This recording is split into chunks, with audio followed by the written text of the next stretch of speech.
antes de que se me olvide. Ahora sí. Les recuerdo que este no es un estudio de oración, no venimos aquí a orar. Les pido por favor que pongan en silencio sus micrófonos para que no haya interrupción. Estamos viendo la parte de la Biblia de San Mateo de una forma un poco más teológica, digámoslo así. La parte de la oración ya va a ser responsabilidad de todos ustedes. Bueno, entonces vamos a empezar como siempre con la oración. Vamos a empezar con la oración al Espíritu Santo. Acompáñenme, por favor, en el nombre del Padre, del Hijo y del Espíritu Santo. Amén. Respira en mí, oh Espíritu Santo, para que mis pensamientos puedan ser todos santos. Actúa en mí, oh Espíritu Santo, para que mi trabajo también pueda ser santo.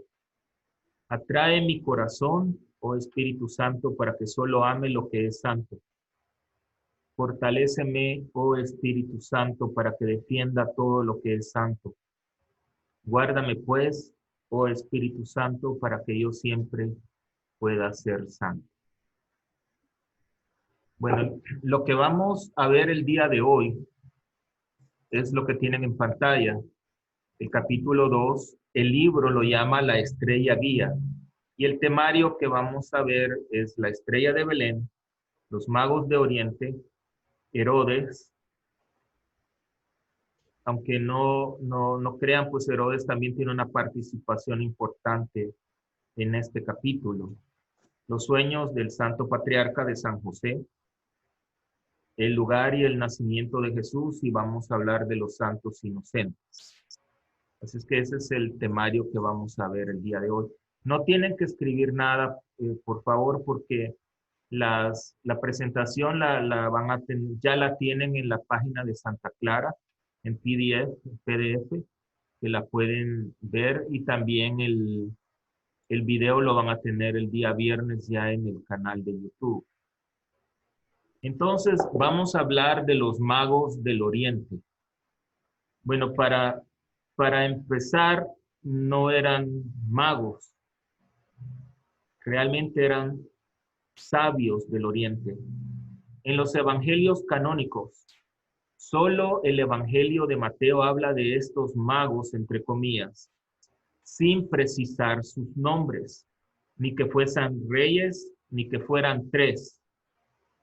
Fue hasta el siglo III después de Cristo cuando se estableció que pudieran ser reyes, ya que hasta entonces por sus regalos y las iconografías que los representaban, tan solo se consideraba que eran personas pudientes. La verdad que ellos eran astrólogos. La narración evangélica no menciona el número de magos. Si ustedes se dan cuenta, en el Evangelio de Mateo dice unos magos del Oriente. Y no hay una tradición cierta sobre esta materia. Varios padres de la iglesia hablan que son 3 magos porque se ven influenciados por el número de regalos. Estos magos eran de la casta sagrada de los medos. Los medos eran una comunidad de Persia. Eso fue más o menos en el año 550 antes de Cristo, y que proveían sacerdotes. Este imperio era un imperio en Asia, ¿verdad? Y correspondía a la región poblada entre el mar Caspio y los ríos de Mesopotamia. Desde Persia, desde donde supuestamente vinieron los magos, hasta Jerusalén, había un trayecto entre 1000 y 1200 millas. Tal distancia pudo haberles tomado entre 6 y 12 meses en camello. Recuerden que en los tiempos de Jesús no habían automóviles, no habían carreteras ni nada. Ellos viajaban en camello. Entonces, además del tiempo del viaje, necesitaron tiempo de preparación. Los magos pudieron haber llegado a Jerusalén un año o más después de la aparición de la estrella y del nacimiento de Jesús. Se piensa que la caravana era de 12, ya que llevaban sirvientes y esclavos, o sea que no eran ellos solos, ¿verdad? Sino que llevaban una caravana también. Así es que, como les digo, se tardaron aproximadamente pues mucho tiempo. Vamos a continuar con la siguiente imagen. Los nombres. Según el Diccionario Católico Bíblico, en los Evangelios apócrifos, las primeras referencias a los nombres de los reyes se remontan al siglo V. Entonces se denominaron en esa época Melchor, Catapa y Bitisarea. Y en otro de los evangelios apócrifos se les nombra Baltasar, Melcón y Gaspar. ¿Se recuerdan que en la primera sesión que tuvimos yo les hablé de los evangelios apócrifos? Esos evangelios no se encuentran en la Biblia normal que tenemos. Y fue mucho tiempo después que realmente se le dio el nombre que nosotros los conocemos ahora, ¿verdad? A los magos, ya les muestro. Melchor significa rey de la luz, Gaspar tesorero y Baltasar Dios protege al rey. Estos nombres se dieron de acuerdo a una imagen que apareció en una iglesia de Rávena en Italia, se llama la iglesia de San Apolinar Nuovo. Entonces, tienen dibujado los tres reyes y les han puesto el nombre de Gaspar, Baltasar y Melchor. Pero recuerden que en ninguna parte de la Biblia menciona el nombre de los tres, ni tampoco menciona que uno de ellos era negro. Esto ha sido por pura de la tradición de la Iglesia Católica, ¿verdad? Entonces, es algo que tal vez ustedes no sabían. Denme un segundo, por favor. Continuemos. El siguiente tema es: en Belén ha nacido el Salvador. Esto les va a gustar mucho. La venida de nuestro Señor se anunció desde mucho antes, desde los profetas. Y hay dos profetas muy especiales que son Miqueas, que nos habla de Malaquías, perdón, y Miqueas, que nos habla de la venida de nuestro Salvador, del Salvador. En el libro de la Biblia, en el Antiguo Testamento, en el profeta Miqueas 5:1 dice: y tú, Belén, tierra de Judá, no eres en absoluto la más pequeña entre los pueblos de Judá, porque de ti saldrá un jefe, el que apacentará a mi pueblo. En la mayoría de Biblias, el último libro del Antiguo Testamento es el libro de Miqueas. Pero también lo menciona Malaquías y dice: estoy para enviar a mi mensajero, al que despejará el camino delante de mí, pues pronto entrará en su santuario el Señor que ustedes piden. Fíjense que ya llega el mensajero de la alianza que ustedes tanto desean, dice Yahvé de los ejércitos. Perdonen, me equivoqué, no era Miqueas, es Malaquías. Es el último libro del Antiguo Testamento que van a encontrar en la mayoría de Biblias católicas. Aquí hay una tipología con el Evangelio de San Lucas. ¿Se acuerdan que Juan Bautista decía muchas veces: una voz grita en el desierto, preparen el camino del Señor?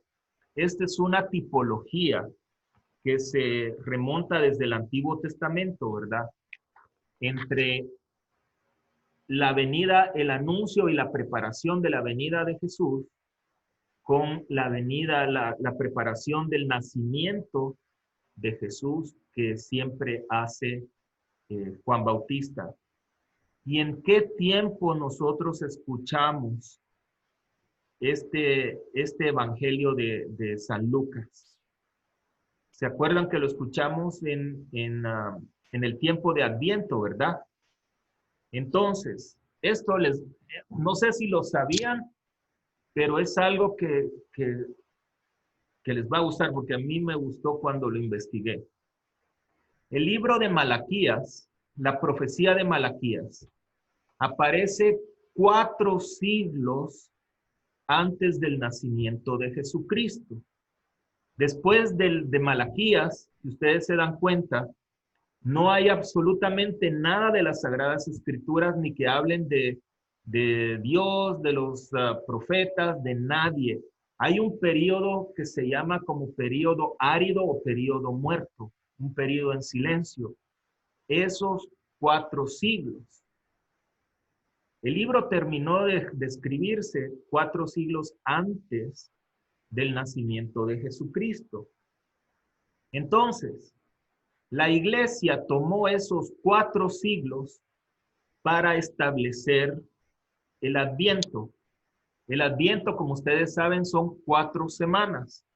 Entonces, cada semana representa un siglo tomando en cuenta el libro de Malaquías, porque como ven lo que dice la Escritura, estoy para enviar mi mensajero al que despejará el camino y preparen el camino del Señor. Básicamente es lo que está diciendo. Entonces, durante el Adviento es un tiempo de preparación para el nacimiento de Jesús. Así es que si no lo sabían, ¿por qué no eran 5 semanas? ¿Por qué no era una semana el Adviento? ¿Por qué son 4 semanas? Son 4 semanas porque la profecía de Dios, al anunciar que iba a enviar a su Hijo, es 4 siglos antes del nacimiento del Señor. Espero les guste porque a mí me encantó cuando yo lo investigué. El siguiente tema es la estrella de Belén. El profeta Isaías, lo podemos encontrar en el profeta Isaías en el capítulo 9, versículo 1, y dice que el pueblo caminaba en las tinieblas y divisó una gran luz. Aquí hay como una doble tipología, porque la estrella es la que dirige a los magos del oriente, pero también acuérdense que Cristo se representa como la luz del mundo y Cristo es el que nos acompaña para no vivir en tinieblas, ¿verdad? Ahora, déjenme decirles, no vamos a ver la parte científica de la estrella de Belén, porque no, estuve investigando mucho, esto es nuevo para mí, lo de la parte científica, ¿verdad? Entonces, nos vamos a quedar con la parte de la fe, porque el diccionario católico dice que la estrella de Belén representa para los cristianos la luz, la esperanza y la fe que guía sus vidas como creyentes. Acuérdense que la estrella de Belén es Jesucristo, porque es la luz, ¿verdad? Entonces, de alguna manera, es la tipología para nosotros, para eh, para los reyes magos, para los magos del oriente, pues Dios le mandó esa luz para dirigirse y encontrar al niño. Ahora, aquí hay otra tipología, ¿verdad? Y esto, por eso les dije, ojalá la hayan podido leer, que está en el libro de los Números. Se las voy a leer porque también es una de las lecturas que más me gustan a mí. Si no la leyeron, ahora sí la van a leer. Acuérdense que cuando Moisés liberó al pueblo de Israel, ¿verdad? Salieron y pasaron 40 años en el desierto. Entonces, Moisés no conocía, no habían GPS, no había mapas ni nada. Entonces el Señor les manda una nube. La nube aparece desde el libro del Éxodo, pero esta parte de la tipología entre el libro de los Números y el Evangelio de San Mateo es lo que yo me quiero enfocar el día de hoy. Dice el libro de los Números: el día en que se erigió la morada, la nube cubrió la morada sobre la tienda del testimonio. En esa tienda es donde llevaban el arca de la alianza. Escuchen, por la tarde se quedaba sobre la morada, con aspecto de fuego hasta la mañana. Así sucedía permanentemente. La nube la cubría de día y por la noche tenía aspecto de fuego, para que en la noche, pues, en la luz ellos se dirigieran hasta la mañana. Así sucedía permanentemente. Cuando se levantaba la nube de encima de la tienda, los israelitas levantaban el campamento y en lugar en que se paraba la nube, acampaban los israelitas. A la orden de Yahvé partían los israelitas y a la orden de Yahvé acampaban. Quedaban acampados todos los días que la nube estaba parada sobre la morada. Si se detenía la nube muchos días sobre la morada, los israelitas respetaban la disposición de Yahvé y no partían. En cambio, si la nube estaba sobre la morada pocos días, a la orden de Yahvé acampaban y a la orden de Yahvé partían. Si la nube estaba sobre la morada solo de la noche a la mañana y por la mañana se alzaba, partían. Si estaba un día y una noche y luego se elevaba, partían. Si en cambio se detenía sobre la morada 2 días, un mes o un año reposando sobre ella, los israelitas se quedaban en el campamento y no partían. Pero en cuanto se elevaba, partían. A la orden de Yahvé acampaban y a la orden de Yahvé movían el campamento. Respetaban la disposición de Yahvé según la orden de Yahvé transmitida por Moisés. Entonces, ¿qué es lo interesante de la nube y qué es lo interesante de que los israelitas obedecían la orden de Yahvé? Que el pueblo de Israel no eran 3 gatos, eran aproximadamente, de acuerdo a los teólogos, 400,000 israelitas. Ustedes se imaginan 400,000 personas, entre hombres, mujeres, niños, ancianos. Y dice la palabra de Dios que si la nube se detenía una noche y al día siguiente tenían que salir, inmediatamente desbarataban todo lo que habían hecho y a la orden de Yahvé caminaban. Porque cuando se detenían tenían que hacer sus tiendas de campaña, tenían que acomodarse para poder descansar. ¿Verdad? Es impresionante realmente cómo el pueblo de Israel obedecía la orden de Dios, la orden de Yahvé. Entonces, la tipología con la estrella de Belén es similar, ¿verdad? Los magos también se detenían cuando la estrella se detenía. Y cuando la estrella caminaba o se iba de un lado para el otro, también los magos lo hacían. Entonces esa es otra tipología, ¿verdad? Ojalá puedan leer en el libro de los Números toda la historia, porque es una historia muy bonita, la verdad que sí. Continuemos. Ahora los regalos que llevan los magos a Jesucristo. Incienso, de acuerdo a la historia, ¿verdad? El incienso es sustancia aromática que se quemaba en el tabernáculo y en el templo. Lo podemos encontrar en el libro del Éxodo. Se utilizaba únicamente una vez al año en el día de expiación. O sea, en el día de expiación era cuando el sacerdote entraba a la tienda del encuentro. Y se ofrecía incienso en el lugar santísimo. El incienso es símbolo de la oración en ambos testamentos. Y eso es lo que, si ustedes han asistido a un funeral, o por lo menos a veces tenemos misas más solemnes, utilizamos incienso. Lo que significa el incienso es que nuestras oraciones llegan hasta Dios. O sea que cuando ustedes estén en la misa y el sacerdote esté incensando, hagan oración ustedes porque su oración va con el incienso hacia Dios. Y eso no lo digo yo. Lo pueden hallar en el libro de los Salmos, aquí lo tienen, en el libro del Apocalipsis y en el Evangelio de San Lucas. ¿Verdad? Eso es lo bonito del incienso.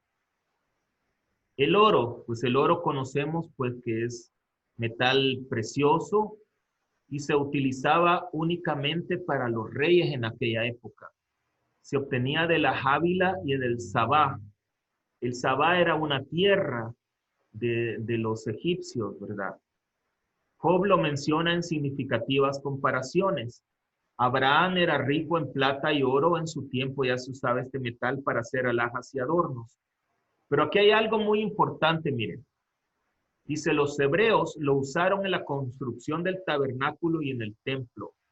El arca de la alianza estaba cubierta de oro puro. El propiciatorio, los vasos y utensilios eran todos de oro. ¿A qué me refiero? Me refiero que muchas veces nos critican a nosotros los católicos porque usamos los vasos sagrados que son muy finos. Esto es parte de la tradición de los judíos, no es algo que se inventó la iglesia. Aparte que se utilizaba este metal tan precioso porque es para el Rey de Reyes. Y recuerden que uno de los magos del Oriente le presentó oro a Jesús. ¿Por qué le llevó oro? ¿Por qué no le llevaron comida? ¿No le llevaron leche o ropa o qué sé yo? Porque era el rey, porque es el rey. Y al rey le tenemos que dar lo mejor. Luego viene la mirra. La mirra puede ser líquida, también se usa en perfumería y en medicina, y se usa para embalsamar a los cadáveres. Pero se lo llevaron al Señor porque era ingrediente importante del aceite sagrado de la unción. Acuérdense que Jesús es el Mesías. Cristo significa el ungido, por eso lo llevaron mirra al Señor. Fiesta de los Reyes, por favorcito, ¿verdad? Déjenme de estar diciendo que vamos a celebrar la fiesta de los Reyes Magos. No existe ninguna fiesta de los Reyes Magos. Por favor, esa ignorancia ya no tiene que existir. Nosotros los católicos celebramos la Epifanía. La Epifanía significa aparición, manifestación o fenómeno a partir del cual se revela un asunto importante. O sea que de acuerdo al griego significa mostrarse o aparecer por encima. Hay 3 epifanías que celebramos. La Epifanía Mayor, que es el nacimiento de Jesús, cuando Dios se manifiesta por medio de Jesús a los magos. Eso significa Epifanía. La manifestación de Dios por medio de Jesús a los magos. Esa es la primera Epifanía, es la Epifanía Mayor que celebramos. La segunda Epifanía, que generalmente es el siguiente fin de semana, es el bautismo de Jesús. Cuando Dios se manifiesta por medio de Jesús a Juan el Bautista. Y la tercera, en las bodas de Caná, cuando Dios se manifiesta por medio de Jesús a los 12. Eso es Epifanía. Entonces son 3 epifanías las que nosotros tenemos. Ahora, posiblemente también habrán escuchado una palabra que se llama teofanía. La teofanía significa la revelación de la divinidad. Teofanía es la manifestación de Dios en la Biblia, que es tangible para los sentidos humanos. Esto es diferente a Epifanía. Teofanía es la revelación visible de Dios. En la Biblia podemos encontrar muchas teofanías, pero las teofanías más populares que conocemos es cuando Dios se le aparece a Moisés en la zarza ardiendo, ¿se acuerdan? Y la transfiguración. ¿Se recuerdan cuando Jesús llevó a Pedro, a Santiago y Juan, dice la Escritura que que Jesús se volvió resplandeciente y con luz. ¿Y quién apareció allá en el monte de la transfiguración? Moisés y Elías. Entonces, ¿dónde estaba Jesús con sus discípulos? Estaban en el paraíso, porque Moisés y Elías ya estaban muertos y se aparecieron en un lugar y Dios les reveló a los discípulos el, el, el cielo, ¿verdad? Con la intención de que ellos tuvieran como una probadita, digámoslo así, como una probadita de lo que iban a heredar, siendo pues seguidores, discípulos y apóstoles del Señor. Entonces, la diferencia entre teofanía y epifanía es que epifanía es la manifestación de Dios por medio de Jesucristo y la teofanía es la revelación visible de Dios por medio de Jesucristo, que se aparece Dios. Espero que no los esté confundiendo mucho. Ahora viene, esto es muy interesante. Miren, vamos a hablar de todos los Herodes. ¿Sabían que hay muchos Herodes? No solo hay un Herodes. Entonces vamos a ir uno por uno. Herodes el Grande. El Evangelio sitúa durante su reinado el nacimiento de Jesús en Mateo 2, capítulo 1. La adoración de los magos y la matanza de los inocentes. Herodes el Grande, este que tienen acá, tuvo 10 esposas, entre ellas la mismísima Cleopatra. ¿Qué les parece? Él fue marido de Cleopatra.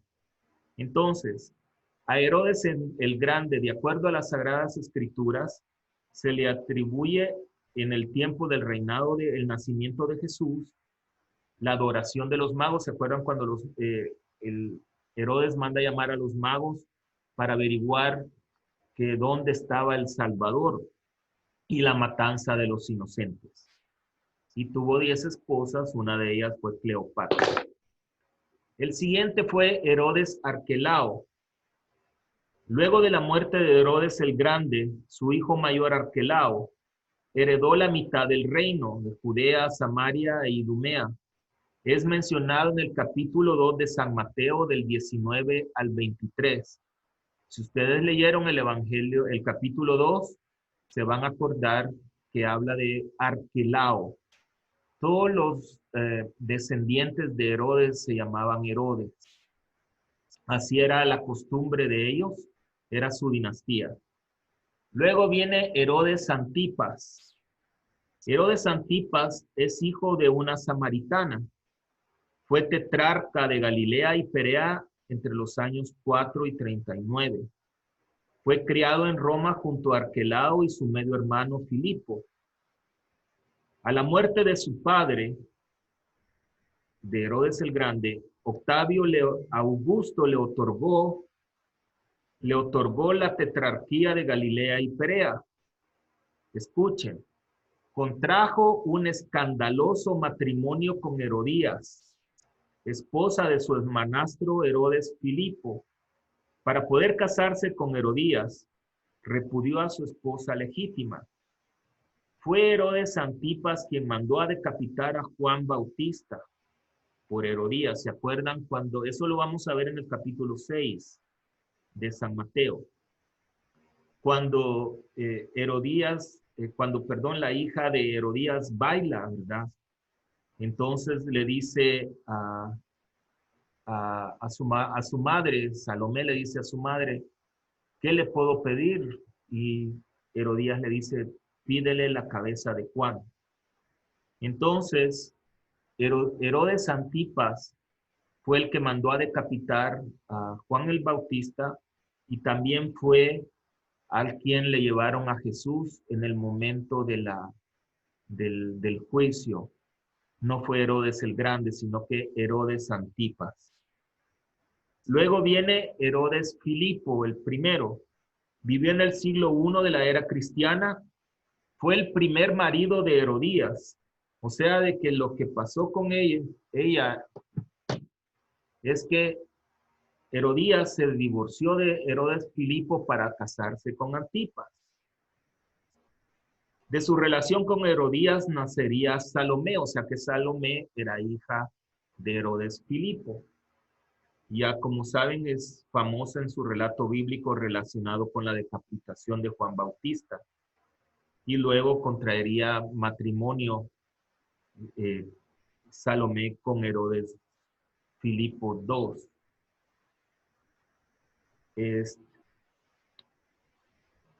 Herodes Filipo muere en el año 34 después de Cristo, ¿verdad? Este fue el primer marido de Herodías, del cual nació Salomé y del cual Herodes Antipas quería casarse con ella y se casó con ella realmente.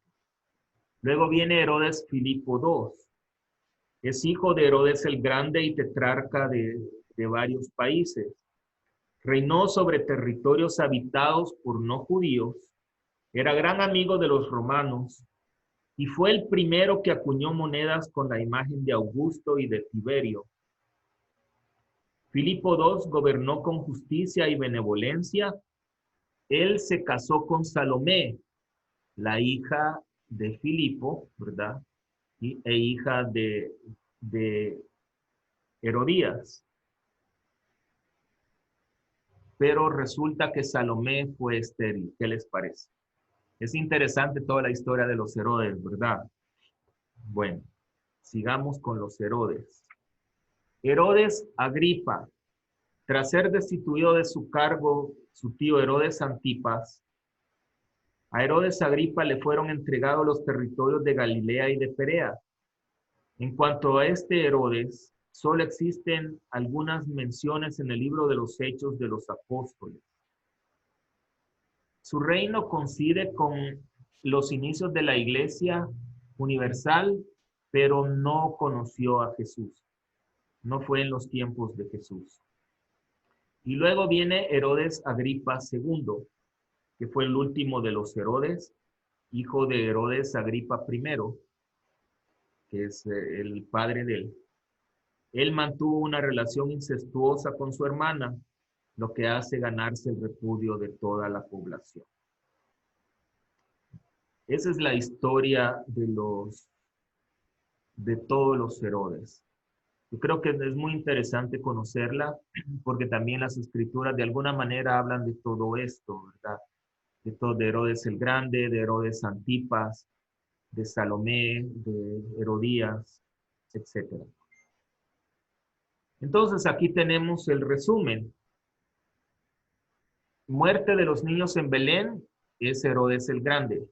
Muerte de Juan Bautista es Antipas. Antipas también en el Evangelio de Lucas, el Señor lo llama zorra. Herodes Antipas también es el que lleva a juicio a Jesús, o el que le llevan a Jesús a juicio, perdón. Agripa I es el que manda a matar a Jacobo. Y también Agripa I murió comido por los gusanos.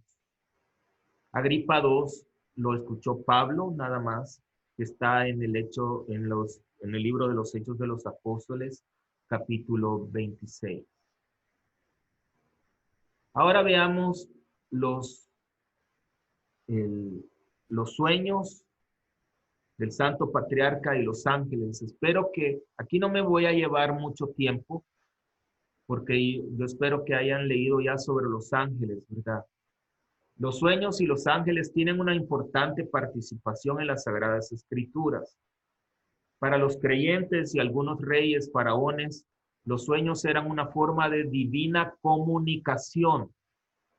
O sea, de que cuando era un sueño, para ellos era Dios que les estaba comunicando algo. Eso se llama en griego oneiromancia. A veces la gente me pregunta, padre, yo soñé esto, soñé lo otro. Pues yo desconozco sobre ese tema, pero eso se llama oneiromancia. Y es una forma de adivinación basada en sueños. Y también usa los sueños para predecir el futuro.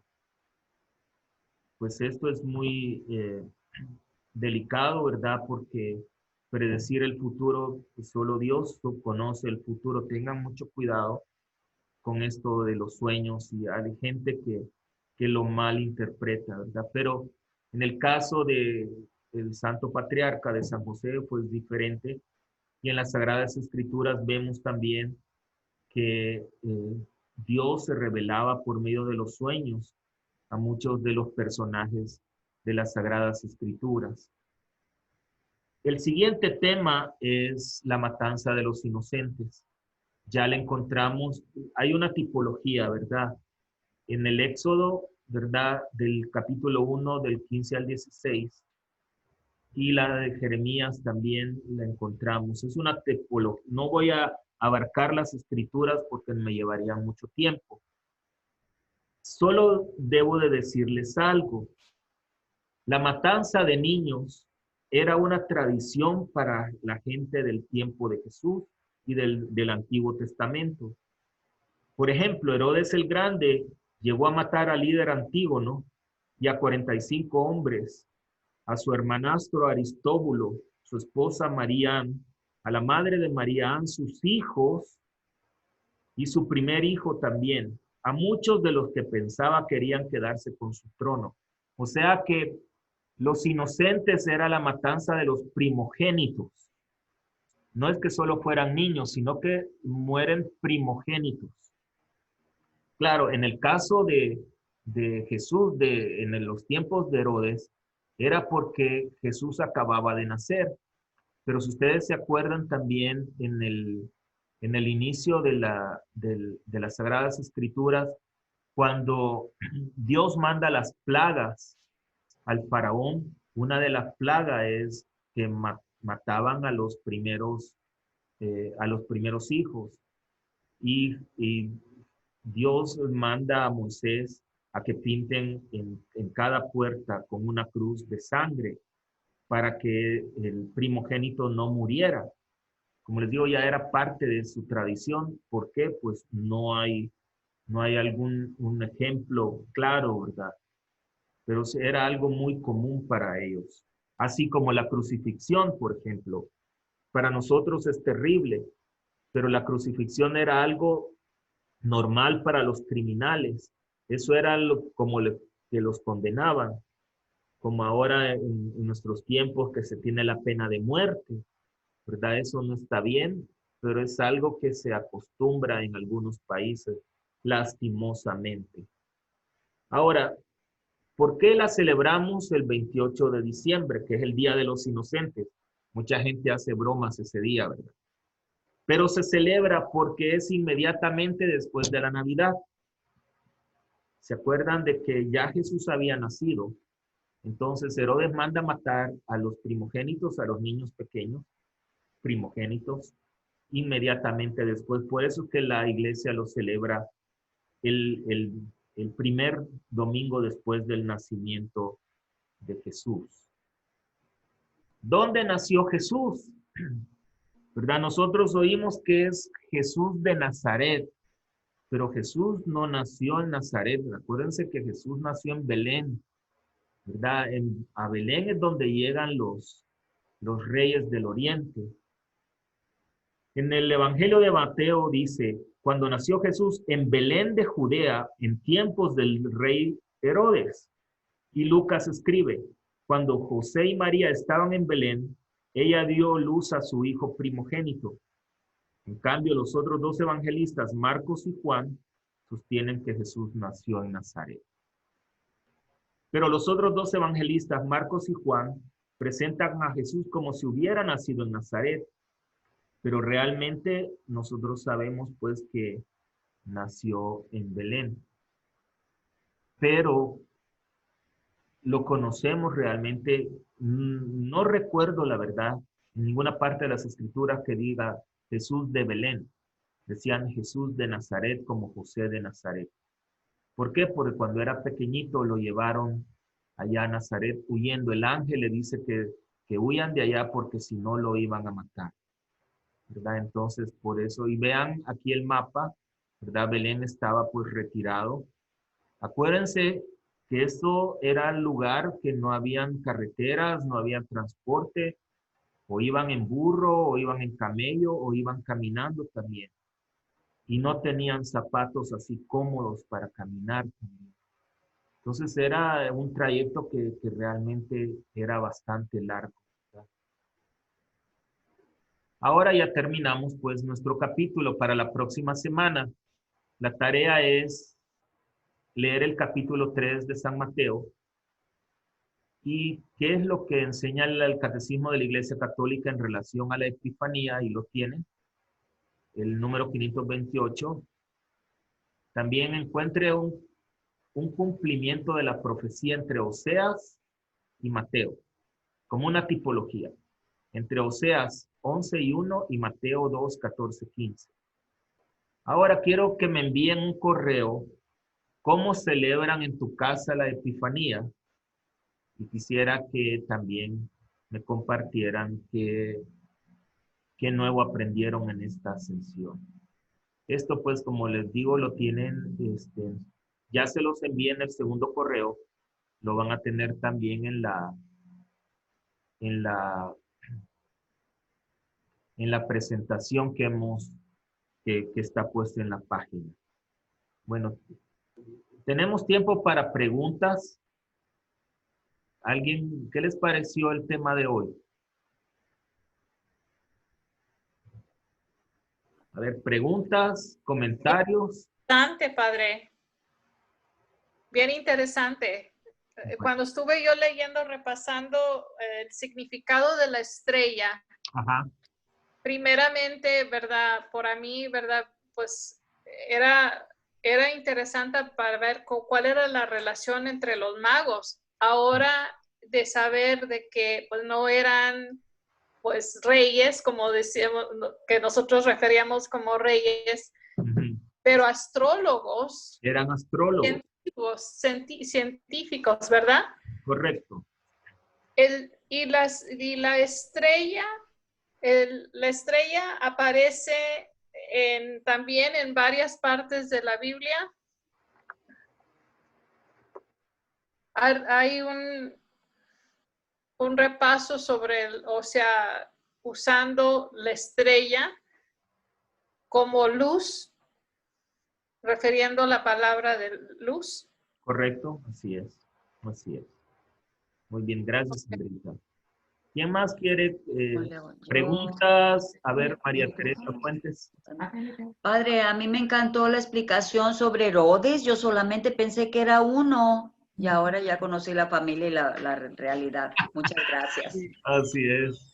Y fíjense que Herodes el Grande se casó con la mera Cleopatra, ¿se acuerdan? Yo sé. Ah, Muchas sorpresas. muchas sorpresas. Pero es bonito conocer toda esta historia. La verdad que sí.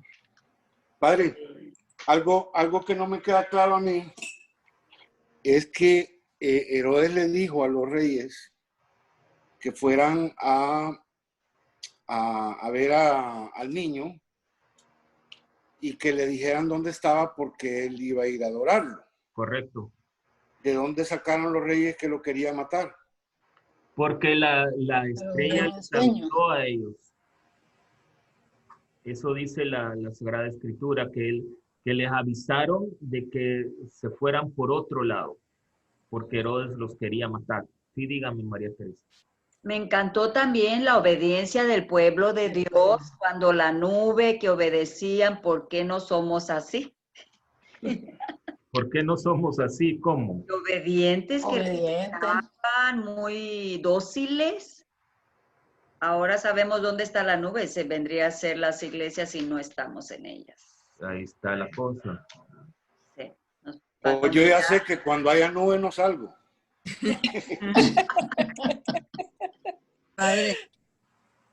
Padre, Diga.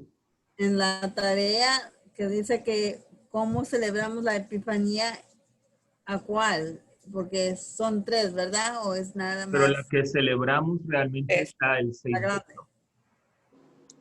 Mira, para responderle a mi hermano, él preguntó de que quién le avisó a los magos.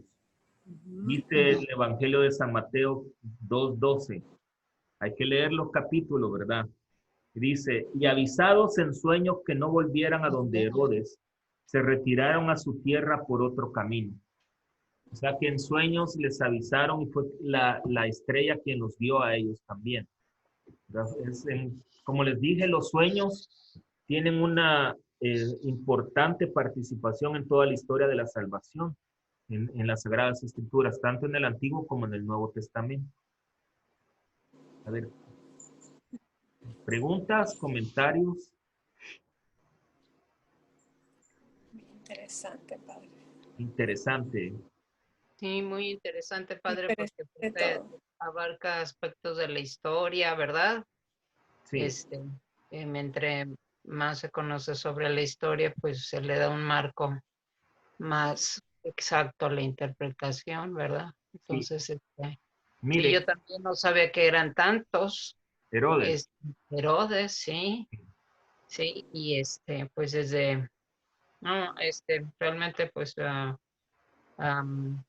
sí, muy informativo, muy formativo toda esta información. Gracias, padre. Sí, Martita, mire, era una costumbre que se le ponía el nombre y vivimos en tiempo que, por ejemplo, los papás le ponen al hijo el mismo nombre del padre, Ujú. ¿verdad? Y, por ejemplo, Juan Junior, Juan Second, Juan the Third, o María Primera, María Segunda, y así, eso también nosotros lo vivimos.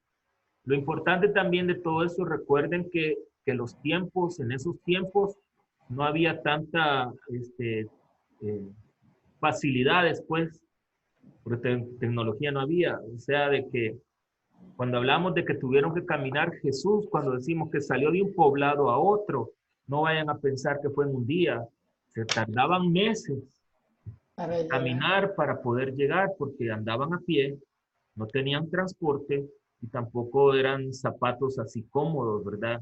Y en el camino también no habían ni hoteles, ni baños, ni nada ahí detrás tenían que ir detrás de una plantita, pues ahí la regaban la plantita, ni modo que iban a hacer. Todo eso o sea que Jesús era un gran caminador, hacía mucho ejercicio, ¿verdad? Ujú. A ver, ¿más preguntas? Sí, padre, yo tengo una. A ver, María, Eva, dígame. Padre, entonces, ¿cuándo saber que el sueño viene de Dios y cuándo no? Como le dije, yo no tengo mucho conocimiento sobre eso de los sueños, pero depende cómo uno vive también su vida con Dios, ¿verdad? El demonio no tiene influencia en nuestra conciencia si nosotros no se la abrimos. ¿Me explico? Entonces, cuando uno está en gracia de Dios, es casi imposible que el demonio pueda tener influencia en cada uno. Por eso es importante el discernimiento con el Espíritu Santo, ¿verdad? Y con un director espiritual que les ayude a ver exactamente lo que Dios quiera transmitir. También influye que si uno come tarde, pues va a tener pesadillas. En fin, hay muchas cosas, como le digo, yo no tengo mucho conocimiento o experiencia sobre los sueños y no quisiera decirle algo incorrecto, pero como le digo, lo que sí le puedo decir a todos, ¿verdad? Que si uno no está en gracia de Dios, le abrimos la puerta al demonio. El demonio sí puede tomar nuestra conciencia y nuestro subconsciente, porque no vivimos en gracia de Dios. Eso es así. Una vez había escuchado que cuando el sueño es con muchos detalles y tú lo recuerdas todos, eso ya no es eso ya no suena muy bueno. Pues, como le digo, Evita, no sé. Le mentiría, pues, que le... No pongan palabras en la boca de él. El mejor sueño que puede tener uno es estar frente al Santísimo en adoración. Ahí es donde Dios nos habla en vivo y a todo color. Padre, yo no estaba viendo la parte de la catequesis, eso está en la webpage ¿De la qué? de este libro. ¿El catecismo? Sí, lo que tenemos que leer aquí está en el webpage. No, eso está en su catecismo. Ok. Lo que No, está en el pero webpage, la parte que te... no, lo que está en la tarea, pues la tarea la van a encontrar en el handout que van a hallar en el webpage. Ya se los envié Ok. en el correo también. Pero sí me gustaría Ok, es lo que nos trae. me gustaría que me enviaran un correo, ¿verdad? ¿Cómo celebran ustedes el 6 de enero? Y también qué fue lo nuevo que aprendieron el día de hoy y que les puede servir a ustedes pues como parte de su vida, ¿verdad? Nosotros somos guiados por la luz. Las tinieblas no es quien nos guía. Por ahí podemos tomar la estrella de Belén, ¿verdad? Bueno, pues. Así es. Yo quería comparar lo de la nube, ¿verdad? Es una señal, ¿verdad? Fue una señal para ellos. Y lo comparo con hoy, ¿verdad? Hoy hay muchas señas, muchas señales que nos, ¿verdad? Más en este tiempo, ¿verdad? Y todavía sí no cambiamos, ¿verdad? No hacemos nada para cambiar y no las vemos, ¿verdad? Las señas. Sabe que es un buen punto el que usted menciona y tiene toda la razón. Si ustedes se acuerdan, si vieron la película de los 10 mandamientos, ¿verdad? Muchas de las personas que iban con Moisés se rebelaron y se volvieron en contra de Moisés. Se volvieron pecadores. Pero otras personas decidieron ser fieles a Dios y eso es lo que usted está mencionando hoy. La vida nos está mostrando muchas cosas y el mundo no quiere cambiar. Pero a nosotros nos toca cambiar. Estamos pasando esta pandemia y no es culpa de Dios. Dios no manda las desgracias. Dios permite las cosas para que nosotros podamos cambiar. Pero depende de cada una de las personas. Exacto. Y estamos viendo cómo la cultura de la muerte sigue presionando mucho. Ustedes lo van a ver en la televisión, que eso es lo que lo presentan como algo bueno, que está bien. Y lo bueno lo presentan como algo malo. Es donde uno realmente en oración tiene que discernir. Es donde pedir al Señor, por medio del Espíritu Santo, que los ilumine para tomar las mejores decisiones. Por eso es importante que con estos estudios y con las Sagradas Escrituras ustedes oren, ¿verdad? Recen mucho y pidan al Señor el discernimiento correcto. Muchas gracias por su opinión. Sí. Padre, otra duda. ¿Quién me está hablando que no la veo? Soy Fernanda. Fernandita, a ver, dígame. De la tarea que nos dejó respecto a Los Ángeles, ¿podría explicarme un poco más acerca de, bueno, mencionaba en el catecismo que el nombre de Los Ángeles va acorde a la misión que tienen. Correcto. ¿Podría explicar un poquito más de eso? Mire, en el Antiguo Testamento y en los tiempos de Jesús se les ponía nombre no por casualidad, sino que cada nombre tenía un significado, es en hebreo, es en griego, etcétera. Entonces, incluso cuando Zacarías queda mudo y dice que le van a poner al hijo Juan y le dicen, ¿y por qué Juan si no hay nadie que se llame Juan? Así quería Dios que lo llamara. Entonces, los nombres tienen un significado específico. La formación de los ángeles, ¿verdad? Eso está desde Dios creó a los ángeles. Dios creó a los ángeles y Dios le dio el nombre, los niveles, las potestades, las dominaciones. Hay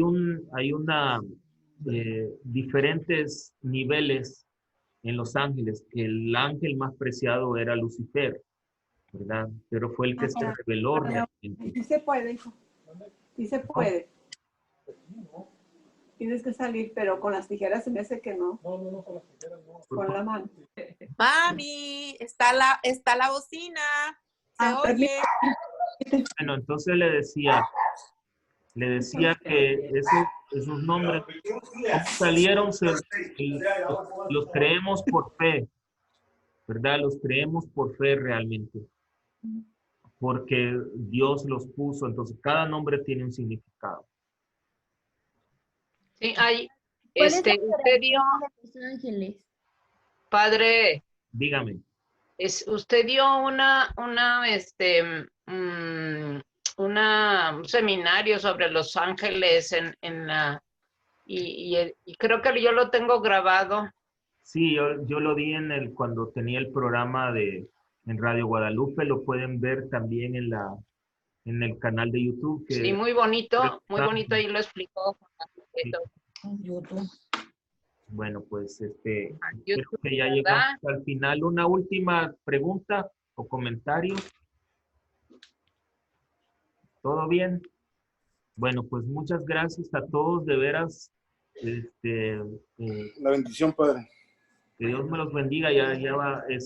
Lo único que les pido es que me acompañen en el rosario, ¿verdad? Que estamos rezando todos los días, porque nos unimos en oración.